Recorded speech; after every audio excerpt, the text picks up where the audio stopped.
Ngithatha leli thuba lokubingelela obaba bonke omama abasha Sunday school umshaya ugubu worship team egameni lika Jesu Kristu amen. Ngoba ukheswa umntwana kaNkulunkulu ngiyakholwa ngisindisiwe kulabo mhlamba bangangazi ngokuhlala ngisisavana park uma udlula ziqedisha swele usuku ngena kuyona isavana park bese ngibe nekhaya elikhulu ke le eHadi bazalwane ke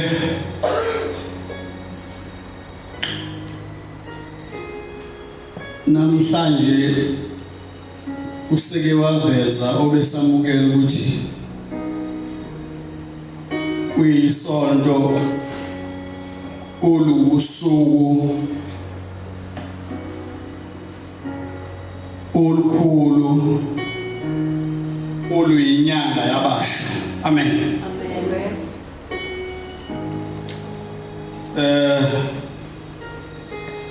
Nami ngimi ngiphutha la kufuze ukuba kube umuntu omusha.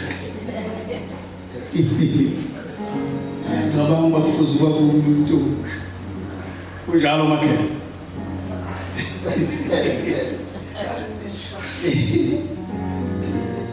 Bazalwane ke inyanga yabasha le singakafundi nje singakangeni ezweni eqhamuka ekusebenzeni kwabo abasha nezinto abazenzile amen. Siyambonga futhi noNkulunkulu ukuthi uqalile uJanuary 2025 uJuni manje siphakathi nawo unyaka siyaphila uzona zonke ke lezigameke esizizwa ezenzakalayo kodwa u6 months 2025 siqala yena manje besimele ukumbonga kakhulu uNkulunkulu seNkulunkulu sike sishaya ihlombe lapha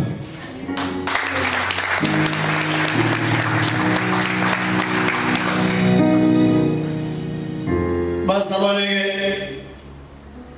yasebenza intsha kakhulu ngalolu suku ngalinyanga ukuze vele kwathi uhulumeni wentando yeningi wazoyiqamba lenyanga yesehlo sakhona ezenzeka ngoJune 16 engeke ngisangena kuso. So ke bazalwane bakhombisa abantu abasha ukuba namandla amakhulu bewanqoba bomnqobo uhulumeni wobandlululo ngokwenza kwabo base beqhubeka abantu abasha besetshenziswa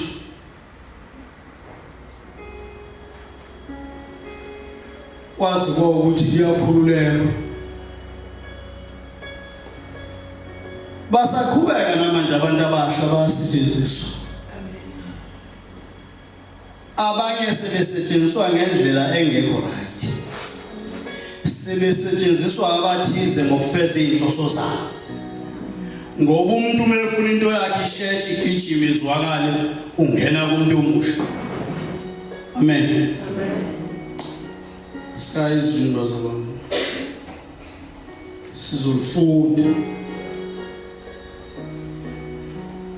so ke amandla abagijima ngawo nomdlandla banawo nala kwezikaNkulunkulu basanganawo banawo futhi ukuthi abanye babeningi labo bagijima leyida abekho endlini kaNkulunkulu sizobheka ke umbhalo la sibabona ukuthi hayi bahlukene kabili khona abaleku khona bakhona Isaiah 40 siqale ku-30 sigcine ku-31.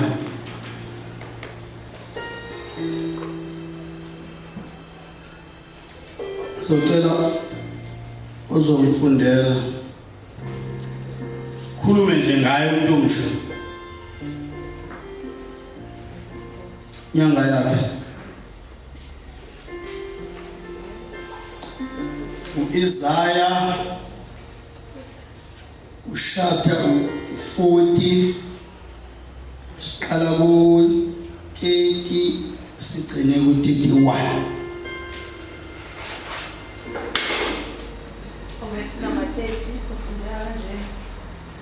Izinsizwa ziyaphela amandla zikhathale nabasha bawa nokuwa, kepha abamethembayo uJehova bayathola amandla amasha, bayakhuphuka ngamaphiko njengezinkozi, bagijime bengakhathali, bahambe bengapheli amandla. Siyabonga ngicela ukusisizwe. Wabongcwele ekuseni igabeni likaJesu nangizwe lapho uNkulunkulu omuhle liphilile lona linamandla. uNkulunkulu ongcwele ngalo sinokuphila okuphakade. uNkulunkulu omuhle siyathandaza egameni likaJesu namanje izindlebe zethu uNkulunkulu ongcwele zicije ukulalela ukulizwa ekuseni. Nkosi yami sibizwe njengalokhu umoya uNkulunkulu ongcwele osisizayo imihla nemihla esizwe umfana wakhe ngaphambi kwethu ukulaba kahle. Siyalamukela livela kuwe egameni likaJesu. Amen. Umprofeti uIsaya lo ubhalayo ubhala eduduza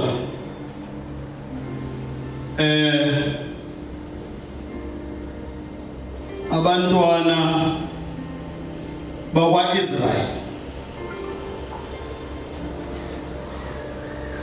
uIsaya kuthiwa wayeziwa njengomprofeti onama-message of hope and redemption. Kwawumprofeti onjalo nje unama-encouragement kakhulu ezimeni ezicayayo. So uma ubheka ke la kubaprofeti, uma uzifundela nje iBhayibheli ngesikhathi samanje, uzobe kuukuthi khona mhlawumbe ufuna ukuthi ukwazi ukuthi ukuqonda. Kunabaprofeti uNkulunkulu wayekhuluma ngabo, yonke into yenzeka ngabo ngalezi sikhathi. Amen. Kunabaprofeti othola ukuthi njengoba sikhuluma ngokuthunjwa kwaseBhabhiloni nje, la ayeprofeta khona baqinisa uIsaya.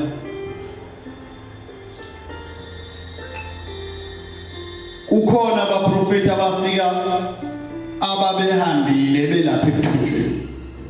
Amen. Labo ke noma babe sibancane mhlambe ukuyibona isibaziyo, uDaniel wayewumnye wabo noma wayesemncane, Hezekiel, uBhadiya, kuthiwa they were there in exile in Babylon. Sibuye sizoba nabaprofeti abathathu, Haggai, Zachariah, uMalaki, after exile. Sebebuyile ngale laba sebejoyine laba abanye baqhubeka babakhona, uHaggai, uZachariah, uMalaki. The rest laba bonke abanye babe before exile, kungabenzwa lutho basange baze bayefuda. Amen. So ngingathi pastor. Yeah. Ngoba mhlawumbe umunye ngayakubuza uba labaprofeti ke makuthiwa babethunjiwe la, bakhona yini abake bakho e-exile? Wayekhona uDaniel, Hezekiel, uBhadiya. bayaqhubeka abaprofeti babakhona bayakhona uHagayi khona uZakhariya Malaki sekubuywa so ke bazalwane ke bezinkulu inkinga lapha ababebhekana nazo ama trials zonke bebhekana nawo ama struggles ayekhona okuhlangathezwana nawo kodwa amazwi kaIsaya ayebakhuthaza ebaqinisa babe nokubekezela babe nokukholwa amen bazalwane la esifunda khona ke uverse 8 njengade nendlalela nje indaba zabaprofeti uthi insizwa siyaphela amandla sikhathale nabasha bawa nokuwa la ngathi uhlobo lokuqala lolu lwabantu abasha abanokuzethemba bona ukuthiwa bayaphela amandla bayakhathala bawa nokuwa akusho ukuwa lokhu kwasekukholweni kodwa kusho ukuwa lokhu kokwehlule ukuthi ukhathele amen so ke uma ubabheka labo mhlamba abasenzela izinto ngokwabucabanga uma ubabheka labo abasenzela ngawaba amandla uma ubabheka labo abanjalo abangancikile kakhulu uNkulunkulu bayawa bayaphela amandla bakhathale amen athi uIsaka masibhala chapter 3 verse 5 athi themba kuJehova ngayo yonke inhliziyo yakho ungenciki kuwakho uqonda laba ke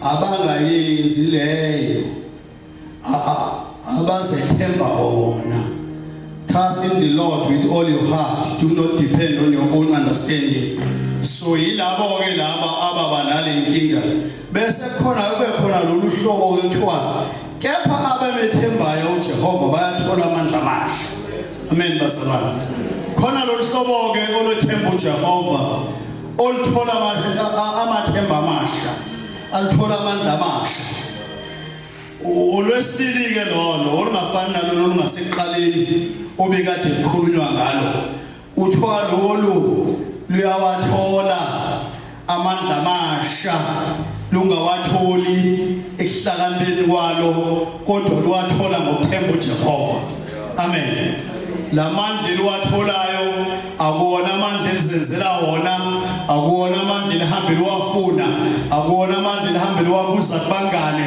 kodwa liwathola phezulu abethemba uJehova amen bazalwane hey bayakhuphuka ngamaphiko njengezinkosi bami ndawonye bayakhuphuka ngamaphiko njengezinkosi abazikhuphukeli futhi bona bakhushulwa uJehova abantu abasha esikhuluma ngabo kwinyanga yabo yaJuni into eyenzakalayo ke okufuna siqikelele la kule nyanga yaJuni ukuthi inyanga yaJuni imile iyinto nje imile eyohlezi khona futhi ukuthi mina ngiyinyanga yaJuni ngimi kanje wena umuntu omusha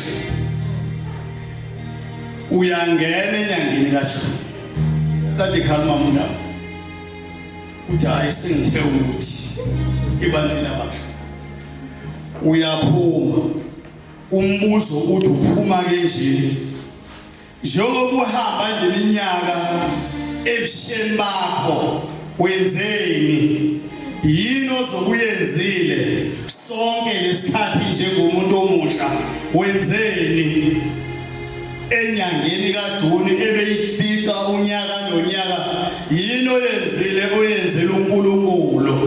Ngizothi kuwena ke umuntu omusha ola wenze kahle kakhulu. Wakhetha ukuhamba nenkosi uJesu. Wakhetha ukuhamba noNkulunkulu. Washiya zonke izinto, washiya bonke ubukhazikhazi obukhona. Abantu abakubuka ngazuthi abasha abakubuka ngazuthi ku-right la ngaphandle. Wathi wena ngizosihlalela ezinyaweni zikaJesu njengoMaria. Amen. Usebenze ukhethe kahle. Idecision enhle oyithathile umuntu omusha. Ngoba lenkululeko eyalwelwa iyatholwa. Abaningi babo bayi-abuse. Uma ungaphuma manje ubheke uzule la ezindaweni ubone kube bekhona izindawo obona ukuthi cha ke manje kwale mgaqweni akusadluleki ngemoto. Ngoba abantu bayebusa bayejabula. Umnandi kubona. Kwakhululeka bathu hayi nasemgaqweni so ungavela uhlale phansi nje ushaye into yakho. Akekho umuntu ozokhulumisa. Amen. Kodwa wena umuntu omusha lapha phakathi endlini yakho. Ukhethe kahle. Uthatha isinqumo esihle. Qhubeka njalo. Ilabo ke labo okuthiwa bayakhuphuka njengezinkosi. Ngoba uma uyibheka uNkulunkulu une-training yakhe eseceleni. Uma ngiveza le ukuthi uDaniel omunye wabebekhona e-exile.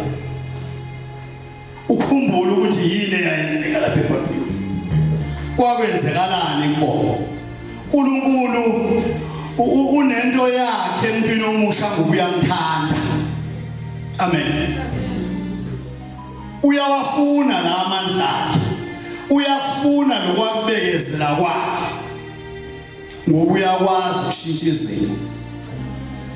Ngizoke ngikhulume nje ngani bantu abasha.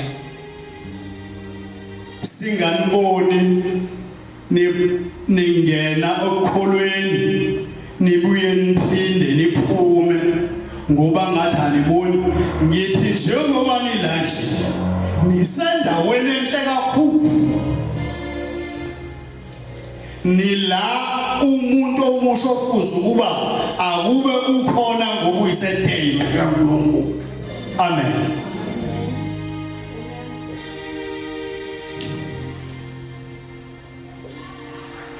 Amen bazalwane.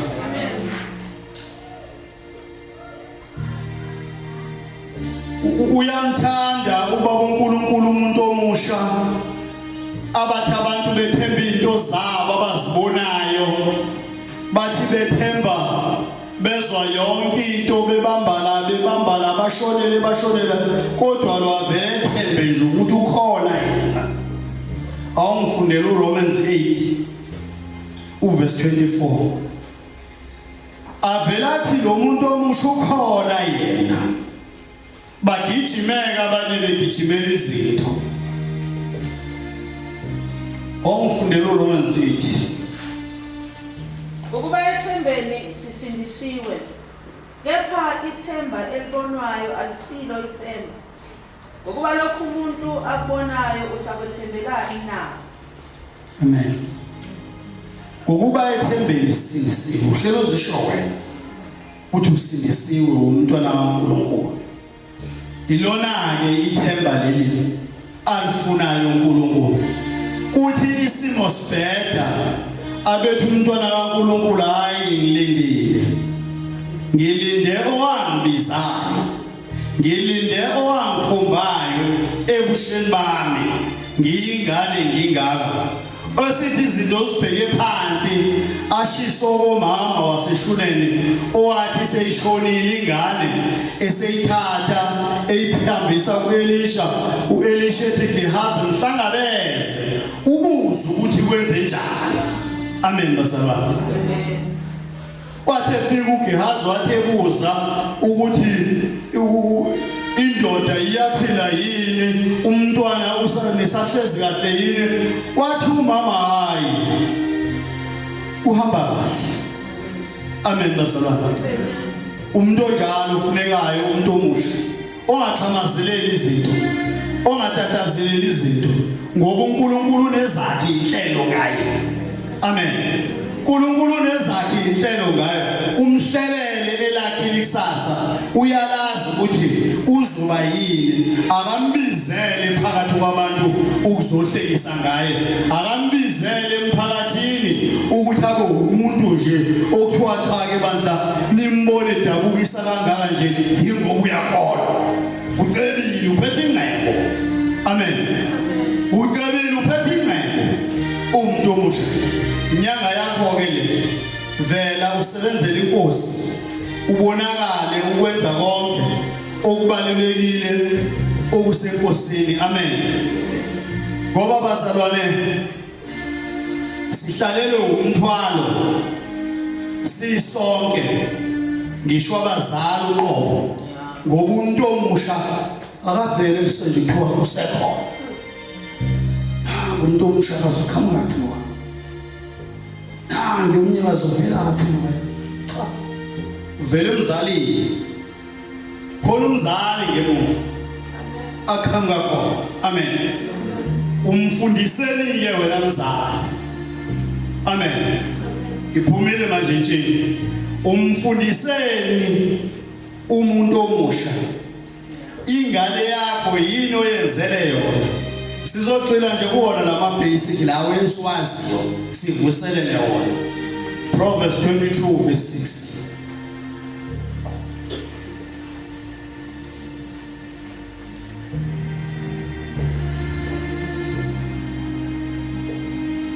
Simpeke nje lo omusha sifune ezinye izinto size sizifune ngalolu hlobo. Yini mina njengomzali engiyenzile? Ngiyenzeni mina njengomzali emntwaneni wami ukuze azofika lesigaba sokuthi ke manje usebizwa njengomntwana okuthiwa usesesigabeni sokuba yiwe. Usewumntwana usekwazi ukwenza izinto. Awumfundeleke sesila ebazalini ke manje uwithini uqobo lapho. Usebekhala abasho belesivelelo yena. Awumfundele ulibuza. Khulisa umntwana ngendlela eyakuba ngeyakhe. Kuya kuthi lapho esekhulile angasuki kuyo. Amen. Umkhulise kanjani ke wena mzali? Umlindele ukuthi akube ula enkonzweni wenza konke uhamba kahle ufundisiwe yini ngoJesu na? Amen. Ukhulisiwe yini ngaye? Waqonda yini ukuthi impilo ihamba kanje? Siyathanda ukuzibona ingane zethu zikholwa ziphakathi kwethu. Kungaba ukuthi njengoba sithanda sizibona zikholwa nje phambi kwazo ke thina senze njani? Ushiye indaba ukuthi indala siyazidecide ukuthi yenzani. Ngiyeza lapho. Ungaba wenze njani mzali? Ungaba nguba bukheswa nje uyabonakala yilo Jesu masengekeka isekhaya na? Amen. Ungaba ngumama nje uyabonakala yilo Jesu masengisekhaya. Amen. Ngoba ngizothi ngimphoqa umntwana ngithe esontweni ngimfundisile ukuthi umuntu omdala akaphenduka. Ngamfundisa abazali umuntu omdala mekhuluma ungamphenduki ngoba ngiyona inhlonipho le. Ngithi ngimtshela ukuthi esontweni abezibuza umntwana ukuthi ngokwenzani. Kanti ubona mina le ndlela engisihluku ngayo la ekhaya. Ubona le ndlela engihlukumeza ngayo la ekhaya. Ukuthi uba uyakholwa kodwa lokukholwa okunje akawulingene. Yakholwa impela ubaba kodwa lokukholwa okunje ngithi esontweni abengishaya nje yabo lento yaqala kwathiwa one way mawuphendula imibuzo bhalwa esikoleni abekushaya ngalozo zinto kodwa ishaya ngenhliziyo ethi yakholwa ngoba ubona indlela engihamba ngayo phakathi kwekabo. Amen. Khulisa umntwana ngendlela okuyokuya ngoyakhe ukuthi masekhulile angasuki kuyo. Amen. Ngithi ngumama ngimtshela esontweni sibanibani ukuthi abethi nawe uyakholwa esho ngenhliziyo ngoba utsheliwe ukuthi umuntu omdala kaphendula. Abethi nawe unje ngoba utsheliwe ukuthi umuntu omdala kaphendula. Amen. Asihambe nathi phambi kwazo simfakazele lo Jesu simkhonzayo. Asihambe phambi kwazo senze ngalendlela ekhombisa lokukholwa kwethu.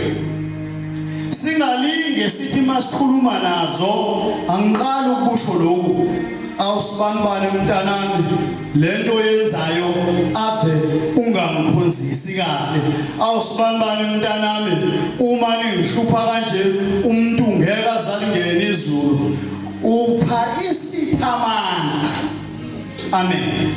Ukhulisa uSathane ukuthi Sathane khuphuka cindezela kakhulu ingane yami. Imisebenzi yakhe iyabonakala iyezwakala iyezwela kumina ngumzali. Lonto leyo into kufuza ukuba uyithathile wayoyishota kamelweni ulitshela uNkulunkulu ukuthi ngenxa yalezi ngenxa yomntana ngikhuluma kahle ngoba nabama beko akhonzeki kahle.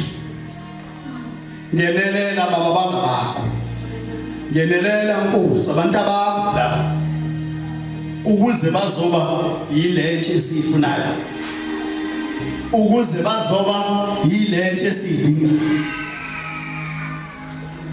Kodwa ngalesikhathi sishaya amagama okuthukuthela sibakapha sibathi ugcwele endlini kugcwele dining mangabe dining ekitchen mangabe usekitchen sithi sitha ibambe ngakho athi umzala hayi bona mange ngathi ngiyamkhuza phela ngathi ngiyambanga bokade umkhuzela kuphi athi manje ngathi ngiyamkhuza nje vela ngasuthi ngiyambanga ke ngaloko hayi uvela jike abe into engayazi.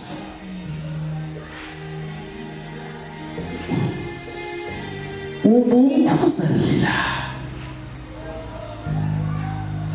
ubumkhuza kanjani ngoba phela wena bowutshela yena izinto zakhe ungatshela uNkulunkulu ukuthi nangu umntwana wakho owangipha yena unginikeza inkinga kanje wathi ngimkhulise manje ungixaka nala ungowakhe uyamazi.